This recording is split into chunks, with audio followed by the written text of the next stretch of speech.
Assalamualaikum warahmatullahi wabarakatuh. Halo teman-teman semua, apa kabar? Tahukah kalian semua, seiring dengan merebak dan hebohnya virus corona di China yang saat ini disinyalir berawal dari pasar siput ya, diduga berasal dari sup kelelawar dan juga kodok atau katak yang mereka konsumsi. Tapi sudah tahukah kalian ada sebuah hadis yang sangat masyhur yang membahas kedua binatang ini? Dan hadis tersebut berbunyi seperti ini: janganlah kalian membunuh katak, karena sesungguhnya suaranya adalah tasbih. Dan janganlah kalian membunuh kelelawar, karena ketika Baitul Maqdis atau Masjid Al-Aqsa di Palestina roboh, ia berkata, "Ya Rob, berikanlah kekuasaan padaku atas lautan hingga aku dapat menenggelamkan mereka." Sebelum kita lanjutkan, bagi kamu yang belum subscribe, ditekan dulu ya tombolnya di bawah. Terus like dan share juga video ini, karena dukungan dari kamu semua benar-benar luar biasa. Pada kitab yang sama, Aisyah radhiyallahu anhu juga menyebut peran besar kelelawar ketika kebakaran melanda Masjidil Aqsa. Diriwayatkan dari Aisyah tentang kelelawar, dia adalah hewan yang memadamkan api dengan sayap-sayapnya pada saat Baitul Maqdis dibakar. Dari sini kita sudah tahu ya, kedua hewan ini dilarang untuk dibunuh. Tentunya apalagi jika dimakan. Apakah virus corona itu adalah akibat dari kelakuan manusia yang menyantap kuliner ekstrim? Itu bisa saja terjadi ya, karena santapan berupa hewan-hewan yang tidak lazim seperti ular, biawak, dan termasuk juga kelelawar dan katak dijual di sana, bahkan dikonsumsi setiap hari. Virus corona yang mematikan membuat kota Wuhan jadi sorotan. Bahkan kota Wuhan sendiri sudah diisolir agar tidak menyebar ke tempat-tempat lainnya.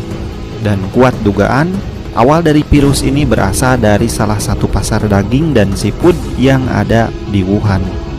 Sejak dulu, pasar ini dikenal menjual berbagai jenis daging hewan liar, termasuk yang masih hidup.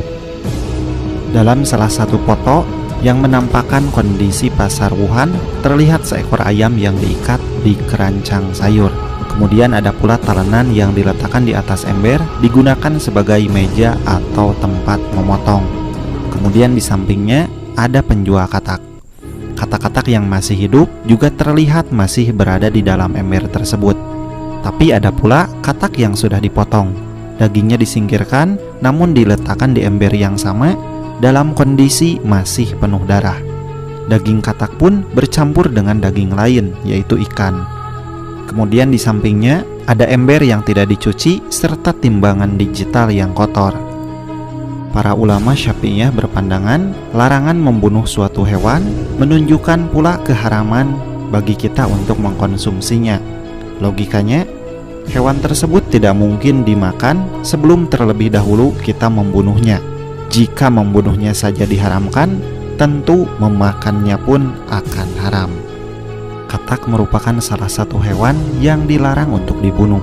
Tentu saja di balik larangan itu ada alasan dan juga hikmah bagi kita sebagai manusia yang mungkin kita belum tahu terlalu dalam akan hal tersebut. Faktanya, masyarakat Tionghoa sana menggunakan katak sebagai makanan sumber pangan yang digemari, dan mereka meyakini bahwa katak merupakan makanan yang bergizi dan juga lezat. Namun secara mengejutkan, peneliti asal IPB menjelaskan bahwa katak mengandung cacing nematode yang ada pada sistem pencernaan katak. Apabila cacing tersebut masuk ke dalam sistem pencernaan manusia, maka akan mengganggu metabolisme tubuh. Selain itu, akan lebih bahaya lagi ketika cacing tersebut masuk ke dalam pencernaan manusia dan memakan hasil yang manusia makan. Maka akibatnya, kita akan merasa lapar walaupun sudah makan banyak.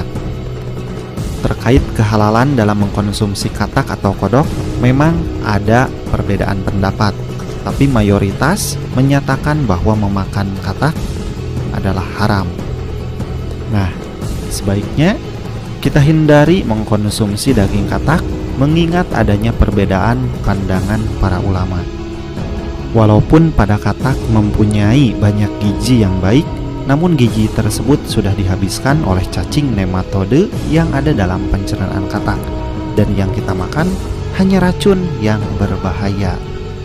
Apakah virus corona yang berasal dari negara Cina sana penyebabnya adalah makanan yang dimakan yang tidak masuk akal ini? Coba kalian tulis di kolom komentar. Sekian dari saya. Mohon maaf apabila ada kesalahan. Oke teman-teman, terima kasih sudah menonton. Jangan lupa klik tombol subscribe, like, komen, dan share ke seluruh sosial media yang kalian gunakan. Terima kasih, semoga bermanfaat.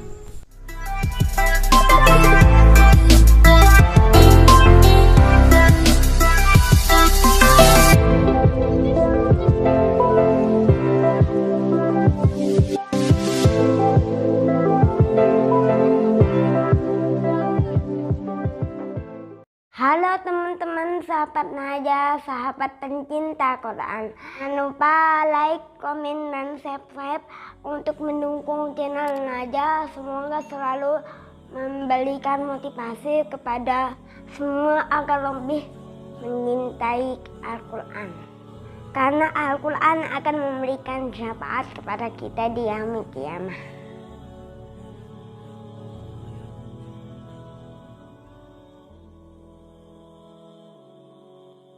Jadi kan sekarang ini orang lagi takut virus corona. Padahal virus corona itu kan sudah diciptakan oleh Allah. Kan sudah disebutkan di Al-Quran. Fa'arsalna alaihim tufana wal jarada wal qummala wal dhafadi'a wad dama ayatim mufassalatin fastakbaru wa kanu qauman mujrimin. Maka kami kirim kepada mereka topan, belalang, kutu, katak, dan darah. Air minum berubah menjadi darah sebagai bukti-bukti yang jelas. Tetapi mereka tetap menyombongkan diri, dan mereka adalah kaum yang berdosa.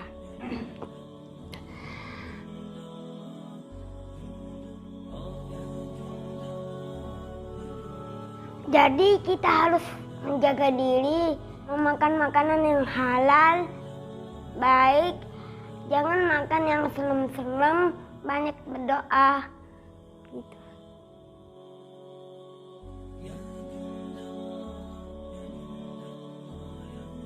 Virus corona itu kan dari Cina kan. Dari Cina itu banyak orang makan seperti makan anjing, makan tikus, makan katak, makan kutu. Makanya ada kena virus corona. Jadi virus corona itu kan gini, kan jalannya kayak zombie, jalan terus jatuh meninggal. Jadi virus corona itu menyebabkan kita untuk sulit bernafas gitu.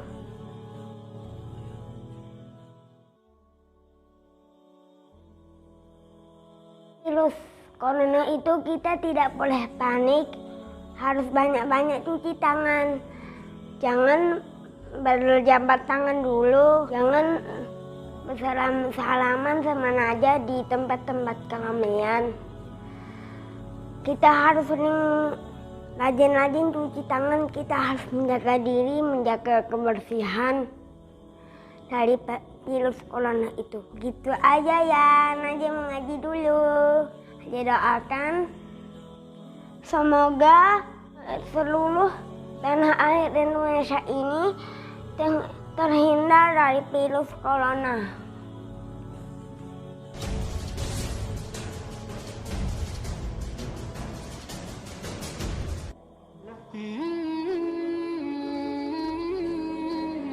Mama, Al-Qurannya datang.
Al-Quran hafalan mudah. Ya. Pemadam kebakaran. Ya. Iya kan. Motivasi untuk penghafal Al-Quran. Oh, ini motivasinya ya.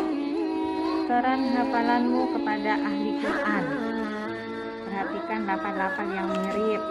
Jangan merasa ujub. Dengan hafalan nggak boleh merasa ujub. Tahu ujub? Nggak bisa merasa tinggi hati gitu ya. Ya. Motivasi menghafal Al-Quran. Motivasi menghafal Al-Quran.